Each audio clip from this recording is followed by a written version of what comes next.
आप यह बताएं, 95 सम संख्या है या विषम संख्या? विषम संख्या। तो 95 विषम संख्या है, तो क्यों विषम संख्या? क्योंकि उसमें पूर्ण जोड़े नहीं लगते। वेरी गुड जवाब। 95, एक बच्चा ने कहा कि विषम संख्या है, क्या इस बात से तुम सहमत हो? Yes sir. 95 विषम संख्या है, तो क्यों विषम संख्या है? क्या आपके पास भी कोई जवाब है? सर, क्योंकि उसमें जोड़े नहीं लगेंगे। और इसके अलावा अन्य कोई जवाब है? 2 से विभाजित नहीं है। वेरी गुड जवाब, बहुत अच्छा जवाब। क्योंकि 95 में संपूर्ण जोड़े नहीं लग सकते हैं। 95 2 से पूरा पूरा विभाजित नहीं है, शेषफल के रूप में हमें बच जाएंगे। चलिए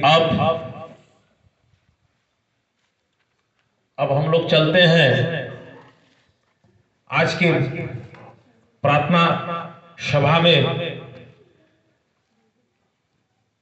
पढ़े जाने वाले आज के मुख्य कंटेंट। सबसे पहले आज का सुविचार।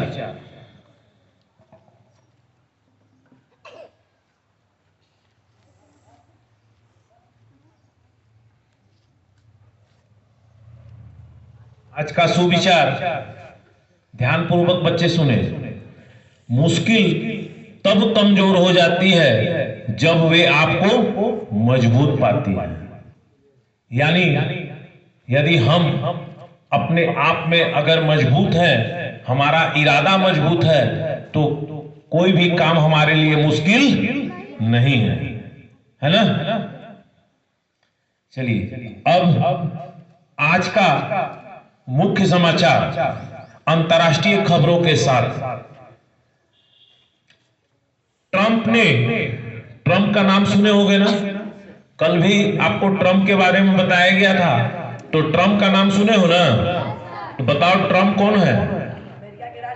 वेरी गुड, अमेरिका के राष्ट्रपति। तो ट्रंप ने राष्ट्रपति चुनाव जीतने के बाद सरकारी खर्च में कटौती के लिए गैर सरकारी डिपार्टमेंट ऑफ गवर्नमेंट एफिशिएंसी बनाने का ऐलान किया था। इस विभाग के प्रमुख अरबपति कारोबारी एलन मस्क को बनाया गया था। आप लोगों को एलन मस्क के बारे में भी बताया गया है कि एलन मस्क कौन है। क्या बता सकते हैं? एलन मस्क विश्व के सबसे बड़े उद्योगपति हैं।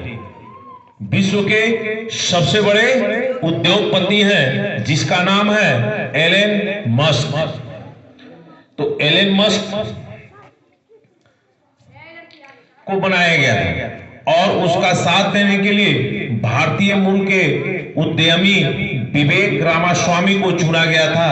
हालांकि अब विवेक रामास्वामी ने खुद खुलासा किया है कि वह डीओजी से बाहर हो गए हैं।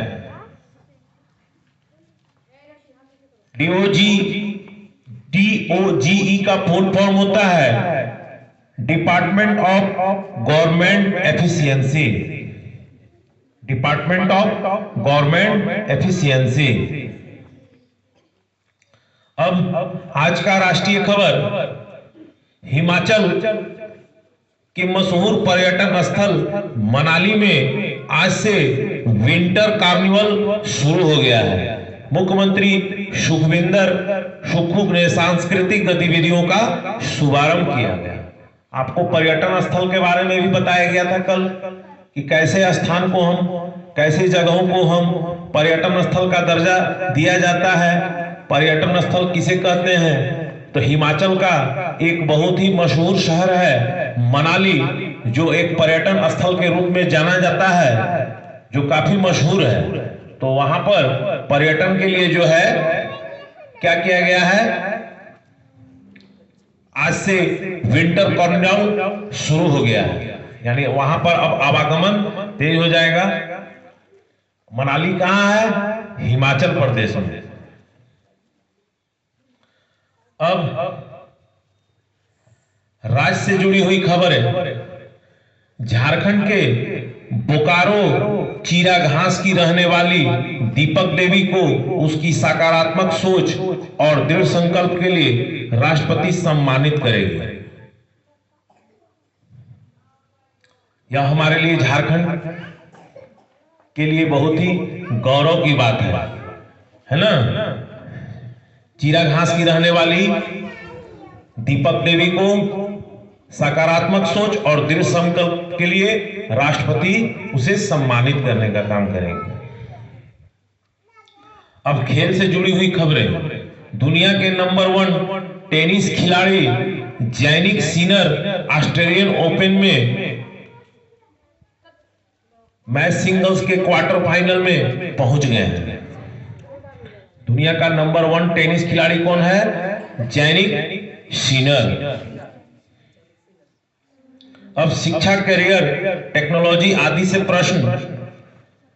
झारखंड में हेमंत सरकार की शिक्षा में क्रांति लेकर आने वाली योजना यानी सीएम स्कूल ऑफ एक्सीलेंस में नामांकन प्रक्रिया शुरू हो गई है।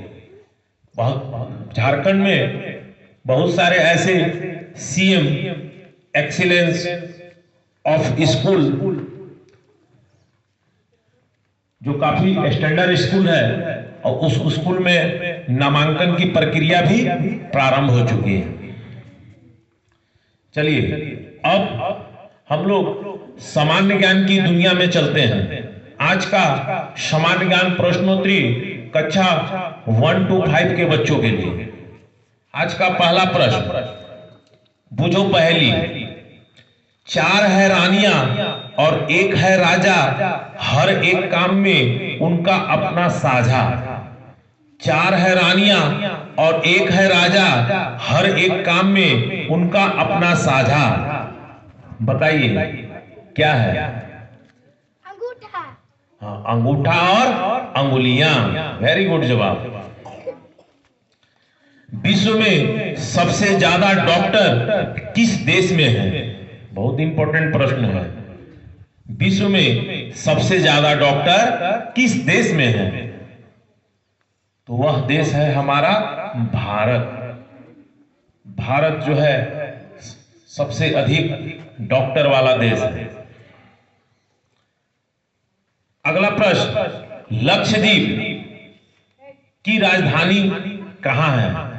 लक्षद्वीप, आप नाम सुने हैं ना? लक्षद्वीप क्या है? भारत का एक केंद्र शासित प्रदेश है। लक्षद्वीप भारत का एक केंद्र शासित प्रदेश है। भारत में कुल कितने केंद्र शासित प्रदेश हैं? इसका जवाब है, वेरी गुड जवाब, 8। भारत में कुल कितने केंद्र शासित प्रदेश हैं? 8, जिसमें लक्षद्वीप भी उनमें से एक है। आपको यह बताना है लक्षद्वीप की राजधानी कहां है? कोई जानता है? कावारती। कहां है? कावारती।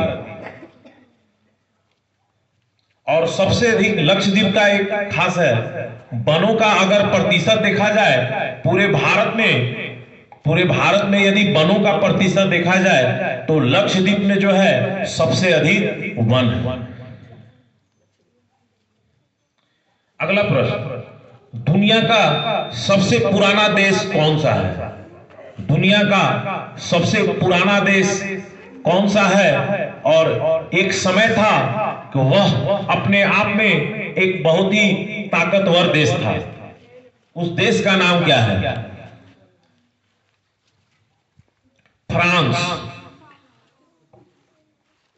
क्या नाम है? फ्रांस।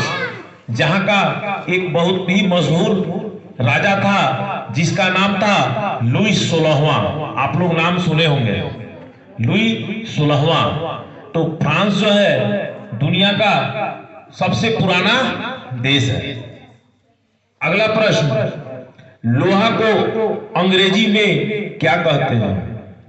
लोहा को अंग्रेजी में क्या कहते हैं? हाँ, वेरी गुड जवाब, आयरन। क्या कहते हैं? हाँ, आयरन। अब कक्षा 6 to 8 के बच्चों के लिए आज का पहला प्रश्न और बहुत ही जानदार प्रश्न। विश्व में ग्रेट बियर लेक, बहुत फेमस लेक है, ग्रेट बियर लेक कहां पाई जाती है? विश्व में ग्रेट बियर लेक कहां पाई जाती है? कनाडा। कहां पाई जाती है? कनाडा। अगला प्रश्न, पौधे, या आपके SA1 एग्जाम में भी यह प्रश्न आया था। अब देखते हैं इस प्रश्न का जवाब कौन देता है। पौधे का नर प्रजनन अंग कौन सा है? पौधे का नर प्रजनन अंग कौन सा है? ये आपके कक्षा 7 में विज्ञान के क्वेश्चन में आया था। पौधे का नर प्रजनन अंग कौन सा है? पुंकेसर। कौन सा है?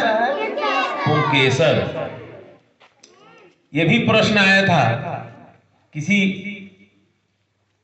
6 में आए कि 7 में आए या 8 में आए, लेकिन किसी क्लास में यह प्रश्न आया था, चींटियों के कितने पैर होते हैं? ध्यानपूर्वक आप जवाब दें, ध्यानपूर्वक सुने और सोच समझकर उसका जवाब दें।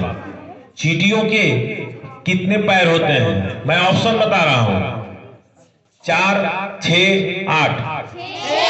हाँ, वेरी गुड जवाब। चींटियों के कितने पैर होते हैं? 6। हम सभी जानते हैं कि हमारा वायुमंडल जो है वह परत दर परत बटा हुआ है। उसी में एक बहुत ही खास परत है जो हमें सूर्य की अल्ट्रावायलेट रेस से हमें बचाती है। उस परत का नाम है ओजोन परत। ओजोन परत वायुमंडल के किस परत में है? आपको इस बात को बताना है कि ओजोन मंडल वायुमंडल के किस परत में है। वेरी गुड जवाब, लेकिन कुछ ही बच्चे जवाब दे रहे हैं। इस बात के लिए हमें काफी दुख है।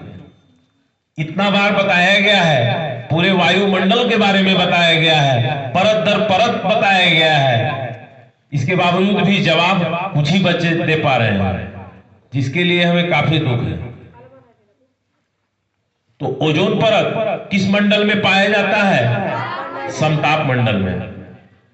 अब बताइए, एक प्रश्न और मैं अपनी ओर से पूछ रहा हूं, वायुमंडल में वह कौन सा परत है जो वायुयान के लिए, वायुमंडल के किस परत में वायुयान जो है वह आसानी से उड़ता है, यानी उसे किसी प्रकार का कोई खतरा नहीं है, यानी वह मंडल उसके लिए काफी सुरक्षित है। तो वह कौन सा मंडल है? वायुयान किस मंडल में उड़ता है? किस मंडल में वह अनुकूल है? समताप मंडल में ही वायुयान उड़ता है, क्योंकि वहां पर बादल, कोहरे, ये सब चीज नहीं मिलते हैं। और इसकी ऊंचाई 18 किलोमीटर से ऊपर है। अगला प्रश्न, भारत का नेपोलियन, भारत का नेपोलियन के रूप में किसे जाना जाता है? वह भारत का कौन सा शख्स है जिसे भारत का नेपोलियन कहा जाता है? आप लोग इतिहास की पुस्तक में पढ़े हुए हैं, बताइए। समुद्रगुप्त। आप लोग ध्यानपूर्वक किताब को पढ़ते नहीं हैं। यह आपके पाठ्य पुस्तक से पूछा जाने वाला क्वेश्चन है, यानी पाठ्य पुस्तक को आप ध्यानपूर्वक पढ़ने का काम नहीं कर रहे हैं। अभी भी वक्त है, आप समझ जाइए, पाठ्य पुस्तक को पढ़िए। कंपटीशन बहुत टफ है, जितना अध्ययन करेंगे परिणाम उसका उतना ही मिलेगा। तो समुद्रगुप्त को भारत का नेपोलियन कहा जाता है।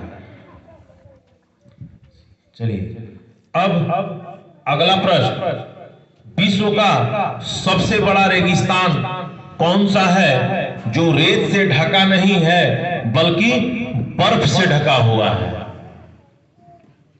विश्व का सबसे बड़ा रेगिस्तान जहां केवल रेत ही है उसका तो हम जानते हैं, लेकिन यहां पर वैसे रेगिस्तान का नाम बताना है जहां रेत नहीं है, केवल बर्फ ही बर्फ है, तो वह कौन सा है?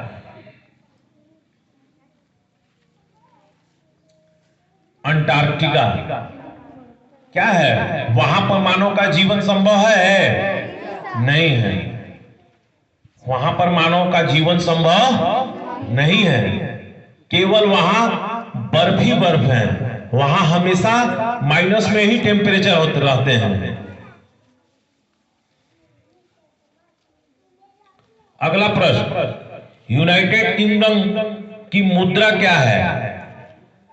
यूनाइटेड किंगडम की मुद्रा क्या है? Pound Sterling. क्या है? Pound Sterling. अगला प्रश्न, ग्रीन हाउस के लिए कौन सा गैस जिम्मेदार है? यह आपके परीक्षा में भी प्रश्न आया था।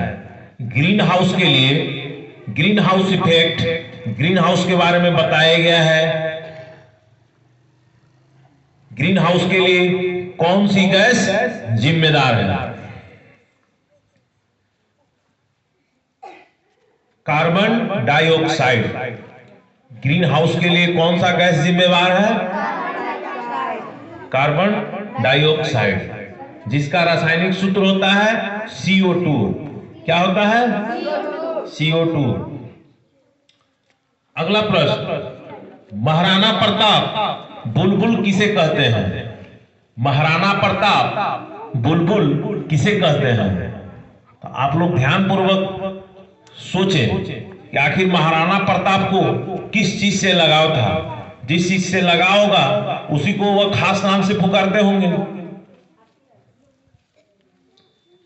अपने घोड़े को बुलबुल कह के पुकारते थे। महाराणा प्रताप अपने घोड़े को बुलबुल कह के पुकारते थे।